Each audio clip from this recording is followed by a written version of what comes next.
All right, Alexander, let's talk about Turkish President Erdogan's trip to the north of Cyprus, to the Varosha region, where before his arrival, he was boasting about some very big revelations, big statements that he was going to make. In my opinion, he really didn't make any groundbreaking news. He pretty much reiterated his belief that his stance actually has now become that there should be a two separate state solution in Cyprus. Just to give some background, he arrived in the occupied north on July 20th, which was the anniversary of the Turkish invasion of the island, which has left the island divided for 40, 45, 46 years and going, and no end in sight to the division. We've hit a stalemate. The relations between Greece and Turkey are awful. The relations between Cyprus and Turkey are awful. And Erdogan is now moving to build up this occupied town of Varosha, which should not be touched until there is some sort of resolution. But now he's beginning to revitalize this area. He did make a statement that he'll return 3.5% of this Varosha town back to the rightful owners, which is currently under Turkish military rule. So anyway, Alexander, that's just a very, very brief summarization. You may want to go into some more detail.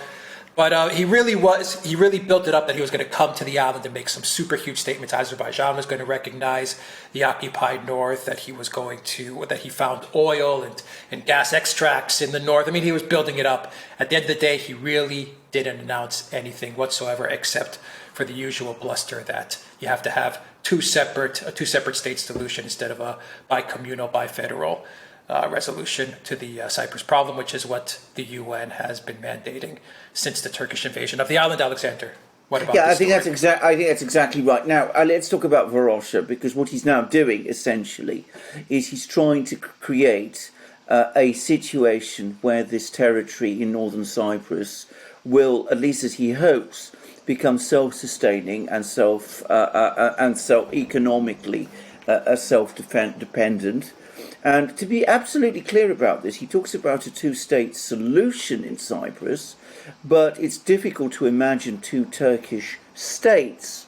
I personally see the two-state solution that he's talking about as a first step towards ultimate Turkish annexation.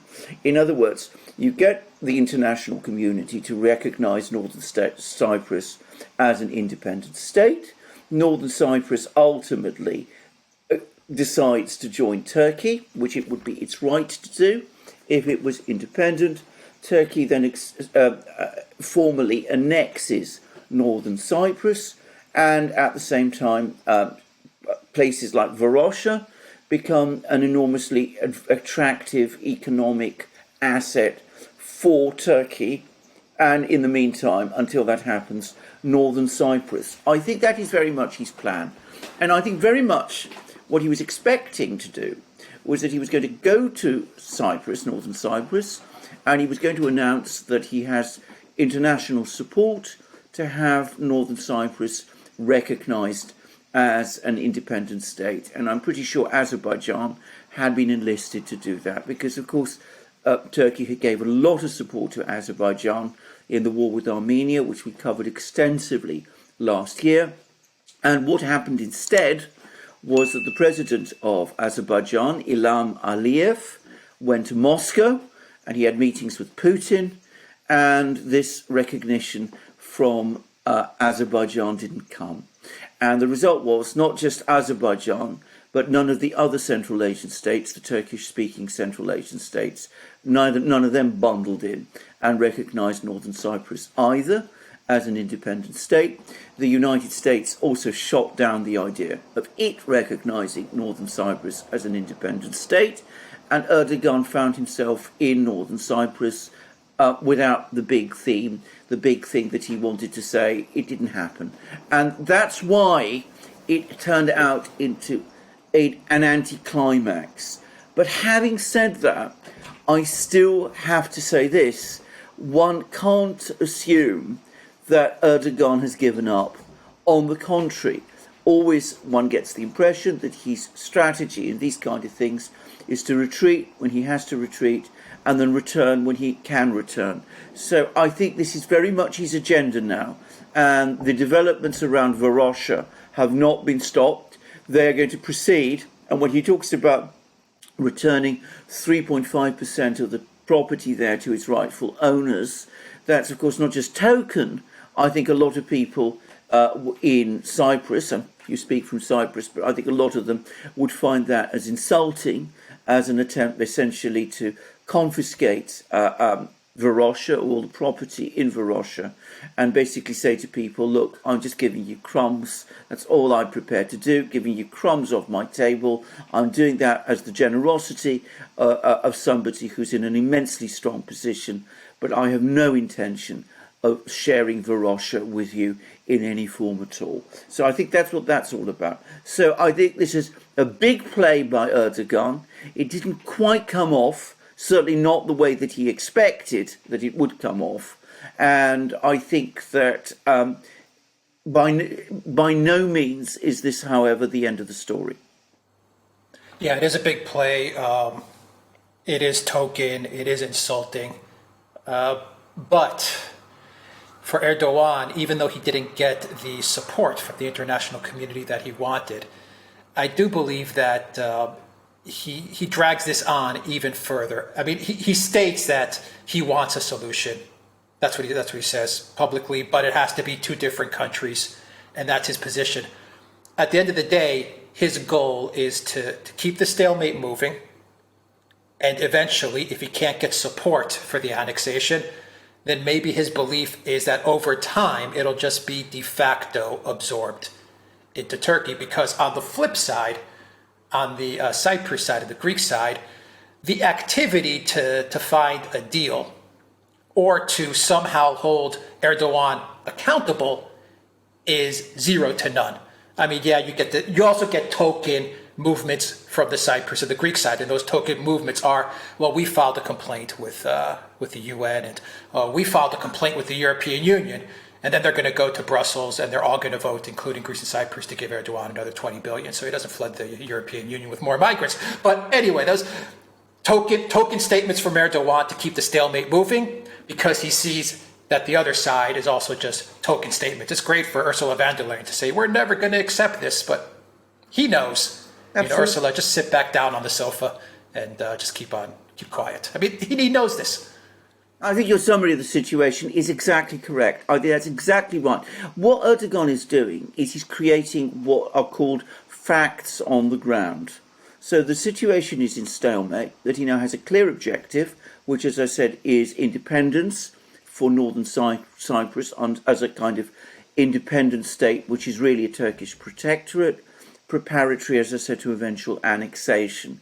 And he is creating facts on the ground. He is building up Varosha. By the way, that only makes sense, if you think about it, if Varosha is going to be able to attract foreign tourists. So he's building facts on the ground, and if he doesn't get what he wants now, he will wait 2 years, 1 year, and he'll come back and say, look, we have now a viable state there. The economy is moving forward. It's becoming increasingly clear that this attempt to reintegrate northern Cyprus with southern Cyprus, to unite the country, in other words, is no longer effective, because this state in northern Cyprus has now developed an independent identity. And eventually, what he hopes is that international opinion will swing behind him. Now, it doesn't have to be everybody. That's the important thing to understand.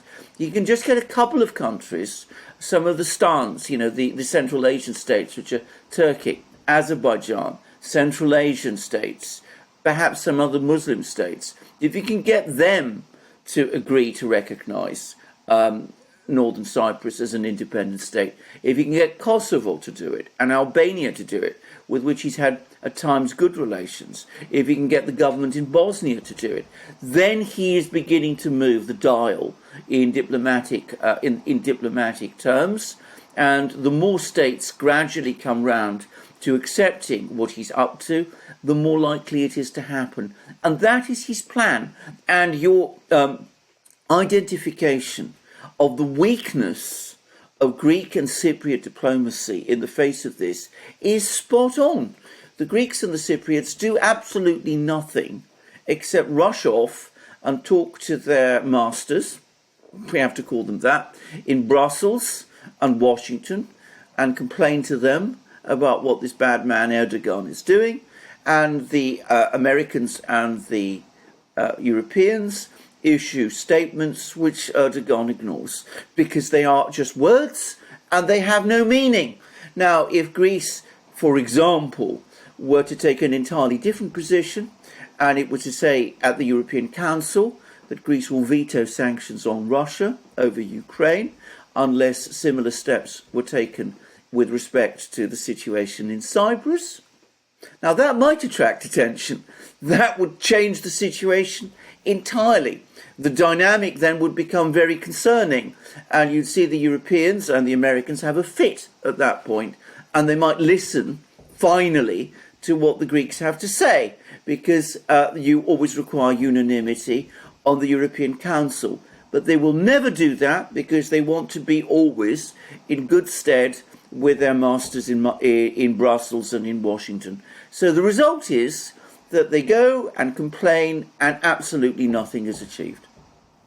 Yeah, I want to get to what Greece and Cyprus can do, and I want to talk about the stasis, a word that you use often between Greece and Cyprus, stasis, weakness. But first I want to ask you a real quick legal question, a human rights legal question, property question. If Turkey starts developing Varosha and hotels begin to open, what does that mean for people who have a right to that property, the legal owners of that property? And these businesses start to operate. They start getting tourists, even from Turkey.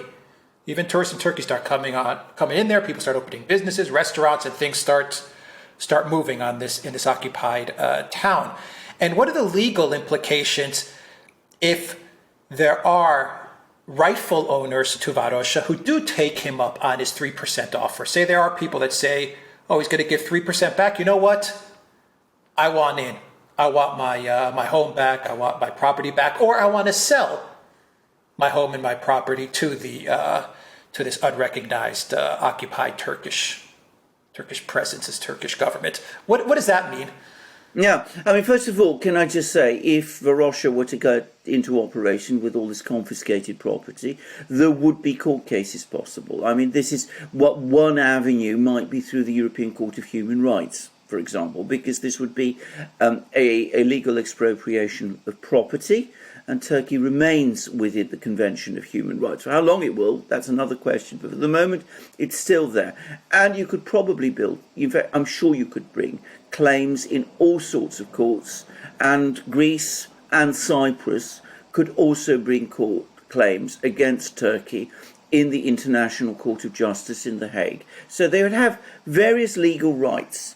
The problem with bringing those kind of claims is that they're not easy to enforce, even if you get judgments in your favour, but they might be difficult and embarrassing for Turkey if they go wrong, and they might open up the way for Greek Cypriot owners to bring private claims in national courts against Turkish assets around the world, based on whatever decisions had been made on those in these international courts. That's possible.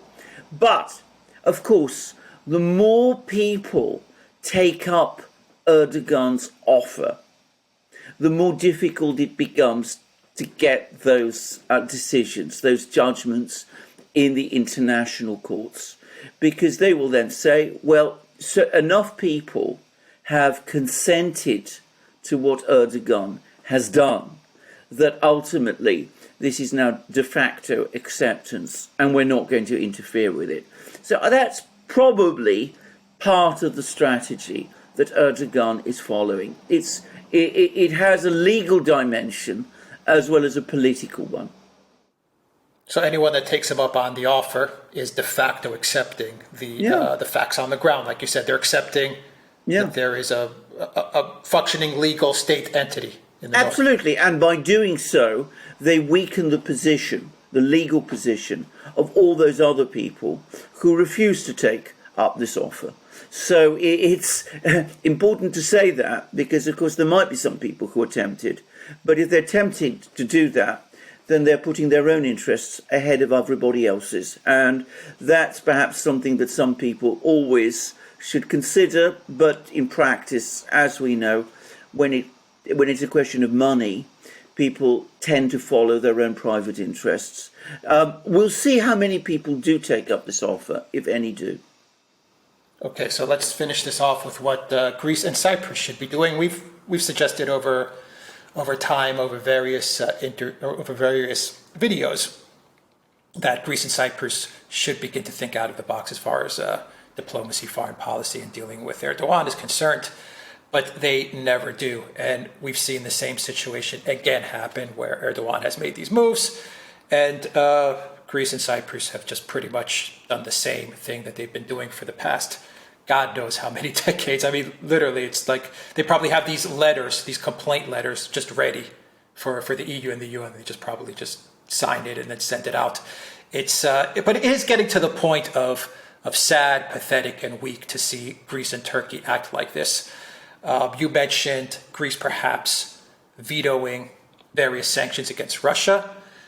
Is there an angle for Greece or Cyprus to begin to look to other countries? The UK has, to my disappointment, has been a big supporter of Turkey and not of the Cypriot cause. They've actually supported the Turkish cause more than the Cypriot cause. So there's obviously something amiss there. Something's not right there. And my final question to you is, and not many people talk about this, but I'll throw it out at you.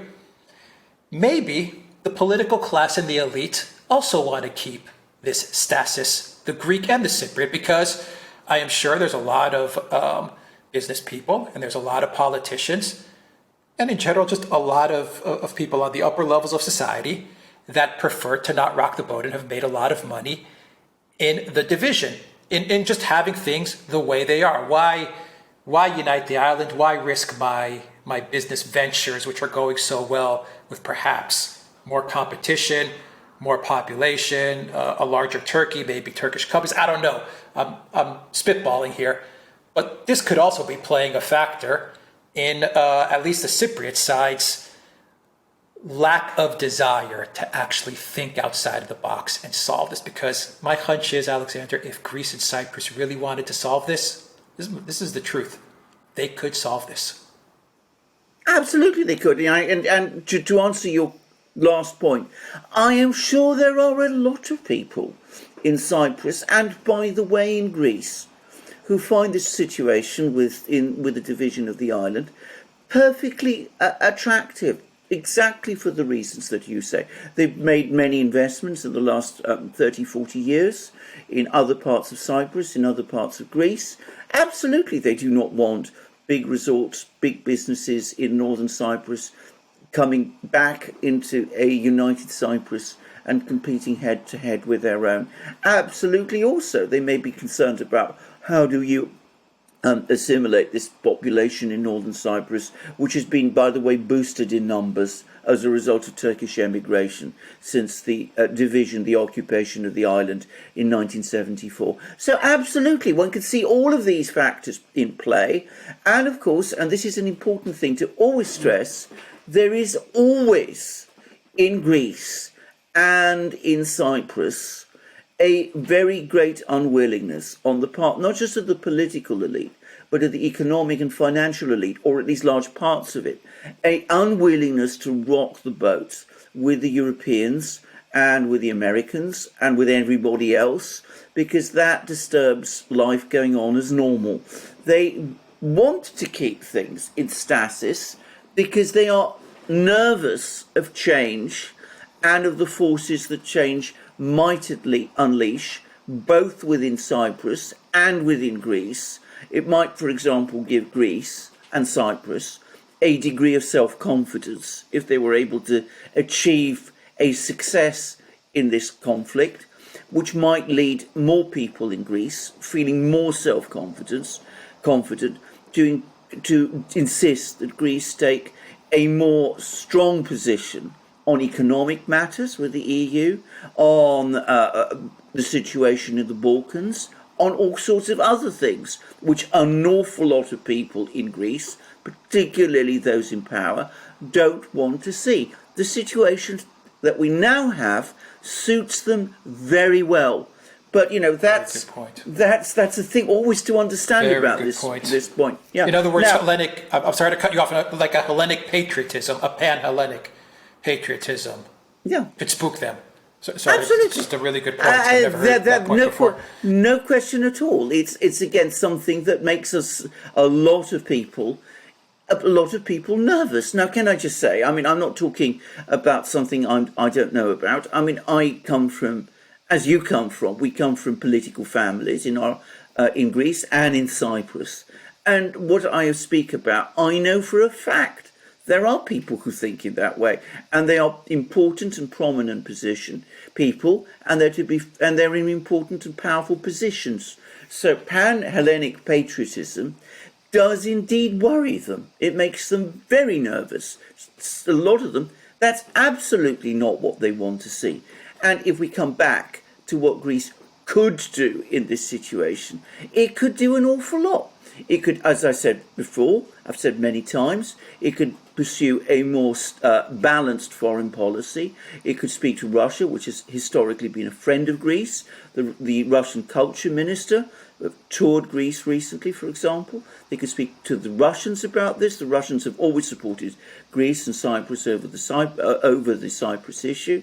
They could get the Russians to put more pressure on Turkey. They could speak to China too, where Greece has also had friends. And of course, the Chinese now have ever-growing leverage over Turkey. After all, the Chinese foreign minister, as I recently discussed in a program in my channel, went to Syria, gave support to the Syrian government, and made all kinds of warnings to Turkey. Now, if China's prepared to do that for Syria, conceivably, it could do that for Greece and Cyprus also. I mean, in some ways, Greece and Cyprus are more useful to China than, say, Syria is. And, of course, and not least, Greece could play tough in the European Council, in the institutions of the European Union. They could point out, for example, what is absolutely true, that the European Union gets on its high horse about the loss by Ukraine of Crimea, of the presence of the secession or attempted secession of the two Donbass republics, of the attempted secession of the two republics from Georgia, Abkhazia and South Ossetia. It insists on imposing sanctions on Russia over these issues. And they can point out, the Greeks and the Cypriots could point out perfectly validly, that the Russians have done, or alleged to have done, exactly what the Turks did in 1974 and received no penalty for. And the Greeks and the Cypriots could say, well, if you are going to take that position with Russia over Ukraine, you should take the same position to be logical and consistent with Turkey over the situation in Cyprus. And if you're going to impose sanctions on Russia, you should impose sanctions on Turkey. And if you're not going to impose sanctions on Turkey, then we will veto the sanctions you want to impose on Russia. And at that point, of course, the Europeans would go berserk, and there'd be all kinds of threats, no doubt, to suspend Greece's voting rights on the EU Council. But that needs unanimity on the European Council to do. And Greece, if it has Cyprus on its side, would not face that, because Cyprus could veto any resolution to strip Greece of its voting rights. At that point, the entire European Union policy towards Russia and Ukraine collapses, and frankly, rather than take that step, rather than go down there, the Europeans would most certainly, I think, start to take a stronger line with situations in the Eastern Mediterranean. The Americans would be deeply alarmed also. That would be a strong foreign policy. But will any Greek government do it? I mean, how many of them have made the points I have just done? drawing comparisons between the situation in Cyprus and the situation as the Europeans and the US interpret it in Ukraine. It's an obvious point to make, and I've not heard a single minister of any Greek government, New Democracy, PASOK, Syriza, ever make it. And I've never heard any Cypriot government do so either. And they haven't, and they won't, and they never will. And in the meantime, as things continue, Erdogan takes one piece of northern Cyprus after another, prepares, as I said, the day for this eventual annexation, with independence, a kind of sham independence along the way, and we get ever closer to that point, and all we get are weak requests for action to the UN, the US, the EU, who issue token statements in response. Yeah. We'll end it there, Alexander. I think you summed it up very, very well. To Greece and Cyprus, start doing something. That's pretty much your message. That's my message. Start doing it. They know. They know everything you said. They know. They know they could do it, but they don't. That says it all. Exactly. All right. Okay, guys, we will leave it there. Duran shop, guys, 10% off. Pick up a hat. This has the USA flag on it. 10% off when you use the code Real News. Alexander has a polo. I've also got a shirt. We got all I've Duran got gear. Amazing polo shirt. Incredible. It's sweatingly hot today here in England, and it's the best shirt you could possibly have for this kind of weather. And check us out on Locals. We are growing a lot on Locals, guys, so check us out there. Take care.